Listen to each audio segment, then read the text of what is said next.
रात्र 28वी साम सदाशिव पाऊस दे। त्या वर्षी पाऊस कधी आधी चांगला पडला, परंतु मागून पडेना।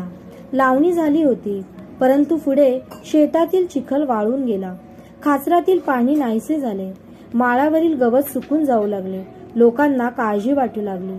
शेतकरी आकाशाकडे आशेने बघत होता। काळे डाग दिसत होते। पाहत होता, पाऊस का आधार आहे। पावसामुळे जग चालले आहे। पाऊस नाही तर काही नाही। जीवनाला पाणी पाहिजे। पाण्याला शब्दच मुळी जीवन हा आम्ही योजला आहे। मला संस्कृत भाषेत कधी कधी फार मोठेपणा वाटतो।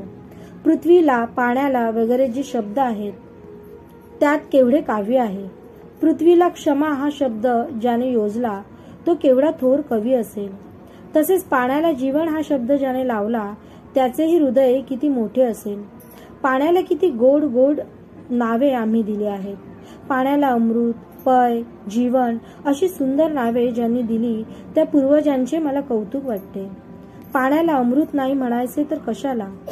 कोमेजलेल्या फुलांवर थोडे पाणी शिंपडा। वाळलेल्या झाडावर पाणी घाला।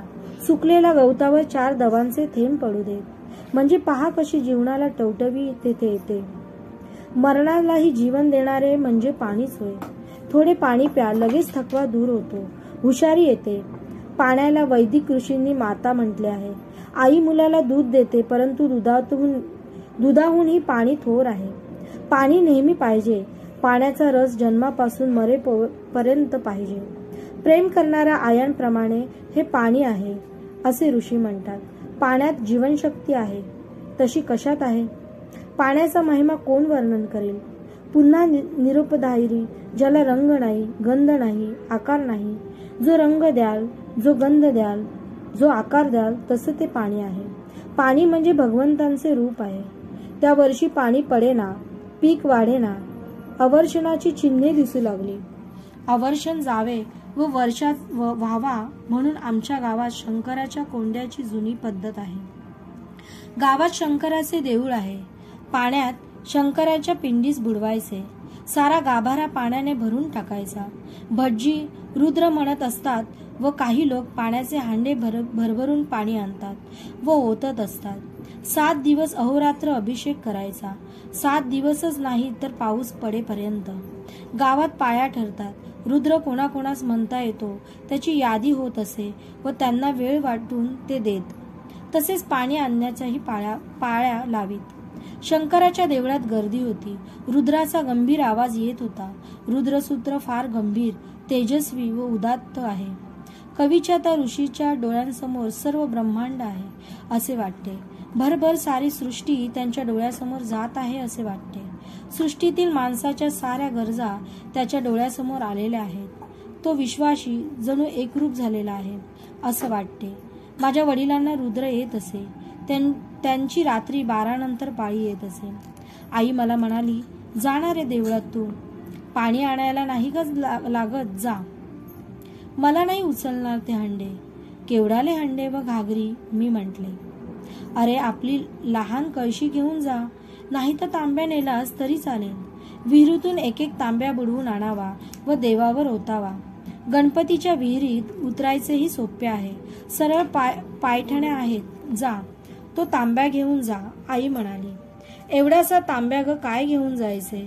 तू म्हणशील की झारी नाही तर पंचपात्रीच घेऊन जा। लोक हसतील तेथे, मी नाकुशीने म्हटले। श्याम, कोणी हसणार नाही। उलट तू मोठी घागर उचलू लागलास तर मात्र लोक हसतील। आपल्या शक्तीबाहेर काम करू पाहणे तेही वाईट, परंतु आपल्याला जेवढे करता येईल तेही न करणे व आळशाने बसणे तेही वाईट। हे साऱ्या गावचे काम आहे। तुला रुद्र म्हणता येत नाही तर नुसते पाणी घाल। या कामात तुझा भाग तू उचल। प्रत्येकाने हातभार लावला पाहिजे।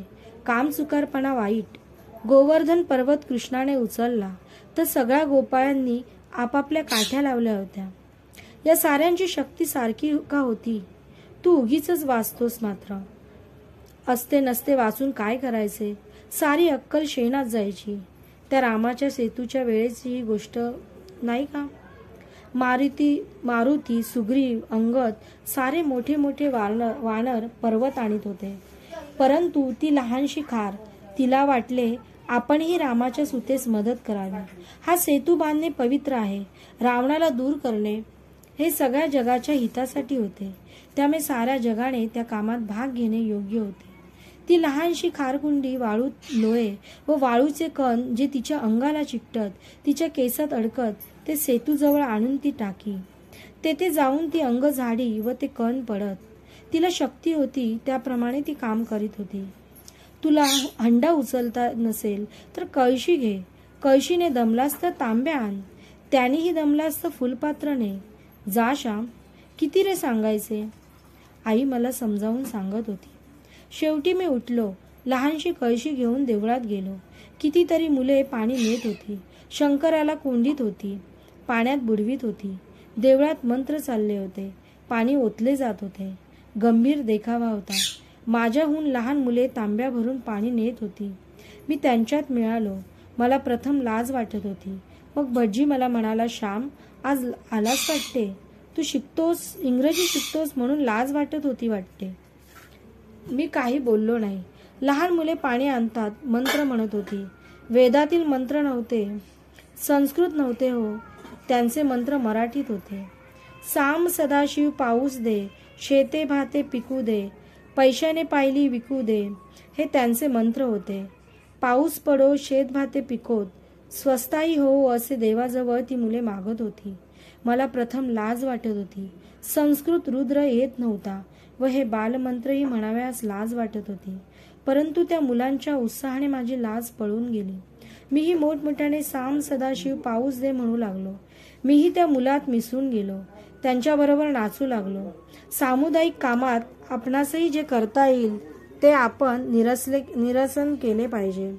त्यात लाज कशाची. मुंगीने मुंगीप्रमाणे काम करावे, हत्तीने हत्तीप्रमाणे.